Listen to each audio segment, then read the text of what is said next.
नमस्कार, मैं हूं नीलू। तो देखिए, अमेरिका का B-2 बॉम्बर अब कतर पहुंच चुका है। और कतर पहुंचने का क्या मतलब है? बात हो रही है ईरान की, क्योंकि ईरान इस वक्त अमेरिका के टारगेट पे है। तो क्या B-2 बॉम्बर के टारगेट पर ईरान है? बातचीत आज इसी पर होगी। मयंक मेरे साथ है। मयंक, क्या खबर इससे लेकर मिल रही है? देखिए, इस वक्त की बहुत बड़ी खबर शायद आपने सुनी हो ना सुनी हो। कतर में अल उदैद एयरबेस पर अमेरिका के B-2 बॉम्बर्स पहुंच चुके हैं। ये खबर कल रात की है और 24 घंटे पहले का ये डेवलपमेंट है और बताया जा रहा है कि यहाँ पे कई B-2 बॉम्बर्स पहुंचे हैं अल उदैद एयरबेस पर। ये अमेरिका का सबसे बड़ा एयरबेस है मिडिल ईस्ट में, कतर में। ये वही अल उदैद एयरबेस है जिस पे ईरान ने मिसाइलें दागी थी। जब पिछली बार B-2 बॉम्बर्स से हमले हुए थे तो ईरान ने इसी अल उदैद एयरबेस पर हमला किया था। अब देखिए, जो अभी खबरें आ रही हैं उसके मुताबिक करीब 24 घंटे पहले, बल्कि बीती रात को बड़ा मूवमेंट हुआ है अल उदैद एयरबेस पर। यहाँ पे B-2 बॉम्बर्स पहुंचे हैं और बड़ी संख्या में पहुंचे हैं। इसके साथ ये भी बताया जा रहा है कि यहाँ पर F-35 जेट्स की संख्या बढ़ा दी गई है। देखिए, अल उदैद एयरबेस वो बेस है कतर में अमेरिका का जहाँ पे 10,000 से ज़्यादा सोल्जर्स, अमेरिकन सोल्जर्स मौजूद होते हैं हमेशा। इसके अलावा वहाँ पे F-35 जेट्स भी होते हैं, लेकिन अब जो खबरें हैं वो F-35 जेट्स की संख्या बढ़ा दी गई है और B-2 बॉम्बर्स वहाँ पहुँच गए हैं, कतर पहुँच गए हैं। अब सवाल ये है जो आपने पूछा कि कतर B-2 बॉम्बर्स क्यों पहुँचे। देखिए, पिछली बार जब हमला किया था अमेरिका ने नतांस पे, फोर्दो पे और इस्फहान पे, तो वो जो B-2 बॉम्बर्स थे वो अमेरिका से फ्लाई किए थे, अमेरिका से उड़े थे। रास्ते में उनकी रिफ्यूलिंग हुई थी, उसके बाद वो ईरान पहुंचे, इस्फहान, फोर्दो पर हमला किया, नतांस पे हमला किया और वापस चले गए। इस तरह की खबर थी। लेकिन देखिए, अभी जो हालात हैं, खासकर वेनेजुएला पर हमले के बाद, हमने पहले भी आपको बताया था, चाइनीज सैटेलाइट्स, रशियन सैटेलाइट्स पूरी तरह से ईरान की मदद के लिए मुस्तैदी से एक एक चीज़ को मॉनिटर कर रही हैं। यानी इस बार शायद ये संभव नहीं हो पाता कि अमेरिका से B-2 बॉम्बर्स फ्लाई करे और ईरान पर आके हमला करे। बड़ा डिस्टेंस है, इसमें टाइम लगता और ये शायद संभव ही नहीं हो पाता। और ईरान खुद भी अलर्ट है। और ईरान अलर्ट है। ईरान की तैयारी तो हम आपको बताएंगे अलग से क्या है। अब इन हालात में B-2 बॉम्बर्स का कतर पहुंचना, शायद ये कई सालों बाद ये घटना हुई है या शायद पहली बार ऐसा हो रहा है कि B-2 बॉम्बर्स कतर में अल उदैद एयरबेस पर दोहा के करीब जो है वो पहुंचे। ये वो एयरबेस है जहां से अमेरिका अपने जितने मिडिल ईस्ट के ऑपरेशंस होते हैं उन सबको यहीं से चलाता है। और शायद इसी बात की धमकी ईरान ने दी है कि देखिए, मिडिल ईस्ट में जितने भी आपके सैन्य ठिकाने हैं या एयर बेसेस हैं, उन सबको अगर टारगेट किया जाएगा अगर आप हमला करते हैं। हाँ, अब देखिए, ये इन B-2 बॉम्बर्स का कतर पहुंचना बड़ी साधारण सी बात है कि ये एक जंग के बेहद करीब खड़े हैं अमेरिका और ईरान। और एक्सपर्ट्स का मानना ये है कि किसी भी वक्त बड़ा ऑपरेशन हो सकता है, किसी भी वक्त हमला हो सकता है। अब देखिए, डोनाल्ड ट्रंप का जो नया बयान आया है, उन्होंने एयरफोर्स वन में आजकल वो प्रेस कॉन्फ्रेंस करके वहीं पे बयान देते हैं। उन्होंने कहा the leaders of Iran called yesterday. उन्होंने कहा कि ईरान हमसे बातचीत करना चाहता है, ईरान के लीडर्स ने हमें फ़ोन किया है। ईरान की तरफ से कह दिया गया ऐसा कुछ नहीं हुआ। बात नंबर एक। बात नंबर दो, Trump told reporters about Air Force One on Sunday adding that a meeting is being set up, they want to negotiate. कि हमने एक मीटिंग तय कर ली ईरान के साथ और ईरान हमसे बातचीत करना चाहता है। ये ट्रम्प कह रहे हैं अपनी तरफ से, ईरान ने ऐसा कुछ नहीं कहा है। देखिए, ईरान पहले कह चुका है कि देखिए, बातचीत हम करेंगे, लेकिन शर्तें, मतलब ऐसा नहीं कि आपकी ईरान शर्त को पे नहीं पीछे होगी। आपकी हाँ, शर्तों पे आपकी नहीं शर्त होगी। पे बात नहीं होगी। बातचीत होगी, लेकिन आपकी शर्तों पर है। अब लेकिन इसके साथ डोनाल्ड ट्रंप क्या कह रहे हैं, we may act before a meeting. Trump ये कह रहे हैं कि हमारी बातचीत होगी, उसके पहले ही हम हमला कर सकते हैं।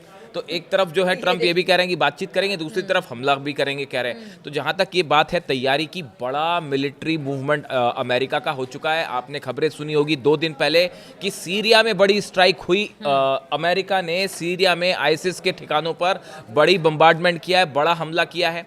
इराक के बेस से फ्लाई किए थे ये जेट्स। अब देखिए, कई एक्सपर्ट्स का ये मानना है कि ये जो सीरिया पर बमबारी हो रही है, इसकी आड़ में दिखाया ये जा रहा है कि सीरिया पर अटैक हो रहा है, मिलिट्री मूवमेंट जो है वो सीरिया के लिए है। लेकिन हकीकत ये है कि यहाँ पे खासकर मैंने बार बार ये कहा है कि इराक के जो दोनों एयरबेस हैं, अल असद एयरबेस और इरबिल, यहाँ पे बड़ी संख्या में F-35 जेट्स जमा होने शुरू हो गए।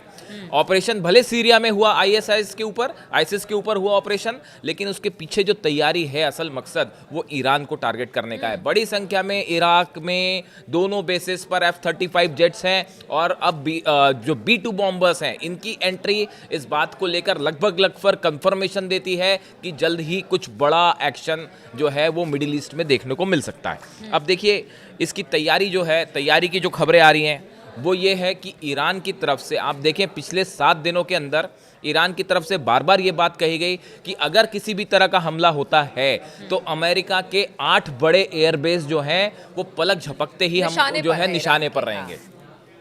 अगर ये सब एयरबेस की आप बात करें, जो बड़े एयरबेस हैं, बहरीन, मिस्र, Iraq, Jordan, Kuwait, Qatar, Saudi Arab और यूएई, ये 8 जगह ऐसी हैं जहां पे अमेरिका के बड़े एयर बेसिस हैं। और ईरान का कहना ऐसा है कि अगर हम पे किसी भी तरह का हमला होता है, बिना देरी किए अमेरिका के इन सभी 8 एयर बेसिस पर ईरान की मिसाइलें दाग दी जाएंगी। अब ये जिस भी देश में हो उनसे हमारी कोई दुश्मनी नहीं है। ईरान ने कहा कि भाई अगर बहरीन पर एयरबेस पर हम हमला करते हैं, मिस्र में करते हैं, इराक में करते हैं, जॉर्डन, कुवैत, कतर, सऊदी, तो हमारा उन देश से हमारी कोई जंग नहीं है, लेकिन वहाँ जो अमेरिकन बेसेस हैं जिसका इस्तेमाल हम पर हमले के लिए किया जाएगा, हम उसको तबाह कर देंगे। और जो खबरें आ रही हैं उसके मुताबिक जो देखिए ईरान में इस समय इंटरनेट बंद है, इसलिए बहुत मुश्किल होती है वहाँ से खबरें बाहर आ पाएँ। आज हमने एक सुबह वीडियो बनाया कि अली खामेनी साहब की सपोर्ट में कैसे लाखों लोग जो है वो सपोर्ट पे ईरान की सड़कों पर उतरे हैं। एक तरफ प्रदर्शन की भी खबरें हैं, लेकिन उसके साथ साथ अब वहां की सरकार के समर्थन में भी बड़ा प्रदर्शन हो रहा है। और वो तस्वीरें, बहुत कम तस्वीरें अली खामेनी साहब ने अपने सोशल मीडिया के हैंडल से उसको पोस्ट किया तब वो खबरें बाहर आ पाई। अब देखिए ईरान, बताया जा रहा है कि ईरान के पास जो खैबर मिसाइल्स हैं, 500 से ज्यादा खैबर मिसाइल्स जो हैं वो सिर्फ अमेरिकन बेसिस को टारगेट करके लॉक कर दी गई है। अब ये जो खैबर मिसाइल्स हैं, इसके बारे में आपको थोड़ी सी जानकारी आप याद करें, जो 12 दिन की जंग हुई थी उसके आखिरी के 4 दिनों में जो मिसाइल्स गिरी इजराइल के ऊपर, उसमें सबसे ज़्यादा ये खैबर मिसाइल्स थी, इनका इस्तेमाल किया गया। खैबर मिसाइल ईरान की सबसे एडवांस बैलिस्टिक मिसाइल है जिसकी रेंज 2000 किलोमीटर है और ये मिसाइल 1500 किलो से ज़्यादा का वॉरहेड भी लेके जा सकती है। 1500 किलो का केजी का वॉरहेड, एक बड़ा वॉरहेड होता है, इसको लेकर जा सकती है। ईरान का दावा है कि खैबर मिसाइल में एमआरवी टेक्नोलॉजी का इस्तेमाल किया गया है, यानी एक मिसाइल कई जगह जो एक साथ कई निशानों पर जो है टारगेट कर सकती है। यही टेक्नोलॉजी थी एमआरवी टेक्नोलॉजी, जिससे अमेरिका और इजराइल हैरान रह गए थे 12 दिन की जंग में कि ईरान के पास ये टेक्नोलॉजी कैसे आई। एक मिसाइल आप फ्लाई करते हैं, एमआरवी टेक्नोलॉजी को सरल शब्दों में आप समझ लें और ये क्यों घातक है। एक मिसाइल फ्लाई होगी, उसमें एक वॉरहेड लगा हुआ है, लेकिन वो जब टारगेट पे गिरेगी उसके पहले ही उसमें से कई वॉरहेड्स अलग अलग निकल के मल्टीपल जगह पे जो है वो धमाके करेंगे। ये वो टेक्नोलॉजी थी जो आपने बिल्डिंगें गिरी दिखी तेल अवीव में आपने देखी होगी, या हाइफा में जो बड़ी वो खैबर मिसाइल्स थी। ट्रंप कह रहे हैं कि हमने बातचीत का भी रास्ता खुला रखा है, इधर कहते हैं कि हम हमला भी कर देंगे, तो इस बीच में लग रहा है कि कोई बीच का रास्ता निकलेगा, जिस तरह से ईरान के हालात है और जिस तरह से ट्रंप का बयान है। अब देखिए कल जो है वो मार्को रूबियो जो विदेश मंत्री हैं अमेरिका की, उनकी और नेतन्याहू के बीच में लंबी बात हुई है फोन पर बीती रात जो है, और बताया ये जाता है अब इस बातचीत के बारे में अभी कुछ टाइम लगेगा अंदर की बातें निकल के आने में कि एग्जैक्टली क्या इसमें मैगजीन्स कह रही हैं अमेरिका की और इजराइल की। लेकिन जो खबरें हैं वो ये कि इस मीटिंग में एक बड़ा चर्चा इस बात पर हुई है कि ईरान पर अगर हमला करता है अमेरिका तो उसका नतीजा क्या होगा। इसको भाई आप ये भी तो कैलकुलेट करेगा इजराइल की क्या होगा। अब बताया ये जा रहा है कि पिछले 10 दिनों के अंदर इजराइल बार बार रूस को ये संदेश भेज रहा है कि भाई हम हमला नहीं करना चाह रहे ईरान पर, हम जो है वो ईरान पे हमला नहीं करेंगे, आप इस बात को कन्वे कर दीजिए। अब इजराइल बार बार ये क्यों कह रहा है? इजराइल इसलिए कह रहा है कि हमला अगर अमेरिका ने कर दिया, भाई तो ट्रंप जो है वो नेतन्याहू से तो पूछने जाएंगे नहीं कि हमला करना है कि नहीं करना है, वो तो वही करेंगे जो उनका मन है, जो उन्होंने वेनेजुएला पे किया या ग्रीनलैंड पे जो करना चाह रहे हैं। देखा था 12 दिन के युद्ध में किस तरह से अब नतीजा ये होगा कि अगर अमेरिका ने हमला कर दिया और उसके बाद 750 मिसाइल अगर तेल अवीव के लिए रवाना कर दी ईरान ने, तो फिर क्या इजराइल उसको रोक पाएगा? बताया ये जा रहा है कि वो 12 दिन की जंग में जितनी इनकी जो एरो से लेके और आयरन डोम, एरो और जितने डिफेंस सिस्टम थे, थार्ड और पेट्रियाट, ये सब मिसाइलें तो वहीं खत्म हो गई थी। और अमेरिका को खुद अपने डिफेंस की जरूरत है, तो अभी वो पूरा लॉट जो है वो फिर से इसराइल नहीं पहुंच पाया है। तो ऐसे में जब वो 12 दिन की जंग में इसराइल की खत्म होते होते आखिरी के 4 दिनों में हालत खराब हो गई कुल थी। मिलाकर कहा जाए कि अगर हमला होता है तो फिर मतलब इसके घातक परिणाम, बड़े घातक परिणाम और ज्यादा नुकसान। देखिए अमेरिका तो दूसरे देश से जंग कर रहा है, बिल्कुल वो दूसरे देश की जमीन पे जंग कर रहा है। मतलब फ्लाई कहाँ से कर रहे हैं वो? कतर से फ्लाई करेंगे, सऊदी से फ्लाई करेंगे, जॉर्डन से फ्लाई करेंगे, बहरीन से फ्लाई करेंगे। वो तो दूसरे देशों के एयरबेस का इस्तेमाल कर रहा है। उसको सीधा नुकसान तो होगा नहीं अमेरिका को, लेकिन उसका बड़ा नुकसान इसराइल को होगा। तो ये जो पूरा कैलकुलेशन है, इसराइल की सेना एक तो लड़ने को राजी नहीं है। इस तरह की भी खबरें हैं वहाँ से, बड़ी सारी आप वेबसाइट्स खंगालिए इसराइल की सेना जंग करना नहीं चाहती। खासकर गजा में जितना सब कुछ हुआ उसके बाद जो है इसराइल की सेना अब जंग करने की स्थिति में नहीं है। और यही बात जो है आप देखिए नेतन्याहू की तरफ से कम बयान आ रहे हैं, वरना नेतन्याहू जो है वो ऐसे सिचुएशन होए तो रोज एक बयान जारी करें, लेकिन उनकी तरफ से बयान कम आ रहे हैं। तो बताया ये भी जाता है कि नेतन्याहू जो है वो पहले अमेरिका जाके जो बात हुई, ट्रंप से हमले की जो भी बात हुई, तो डायरेक्ट ट्रंप ने कहा कि भाई हम अपनी फोर्सेस नहीं भेजेंगे, तो आप ज़्यादा से ज़्यादा एयर स्ट्राइक करेंगे। एयर स्ट्राइक करके कितना आप नुकसान पहुंचाओगे जब तक मिल के ऑपरेशन नहीं होगा। तो ऐसी स्थिति में अब ये है कि B2 बॉम्बर्स का पहुंचना, ट्रंप कुछ भी कर सकते हैं इसमें, तो हमने पहले भी कहा कि हाँ वो कुछ भी उनका अनप्रेडिक्टेबल है, वो हमला भी कर सकते हैं ईरान पे, लेकिन ईरान भी इसके लिए तैयार है। 500 मिसाइल्स जो है बताया जाता है, खैबर मिसाइल्स नाम समेत है, वो रेडी हैं 8 के 8 एयरबेस के लिए।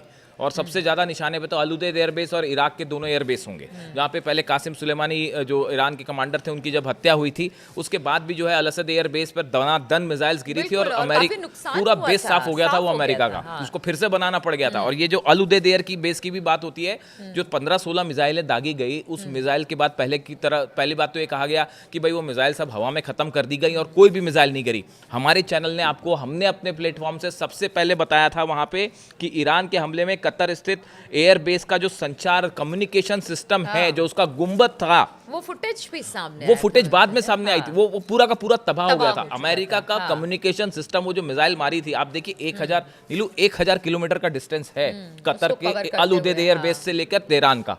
वो 1000 किलोमीटर से ईरान की मिसाइल फ्लाई करती है, बीच में कोई अमेरिकन सिस्टम उसको रोक नहीं पाया, कोई इसराइल का सिस्टम रोक नहीं पाया, कोई कतर दोहा का सिस्टम उसको रोक नहीं पाया। और उसमें से बताया जा रहा है कि 3 से 4 मिसाइल अल-उदैद एयरबेस पर अभी गिरी थी 12 दिन पहले, और उसका पूरा कम्युनिकेशन सिस्टम जिसको जियोडेसिक जो है गुंबद जियोडेसिक सिस्टम कहलाता है, वो पूरा का पूरा साफ हो गया था। उसको बनाने में काफ़ी मशक्कत करनी पड़ी।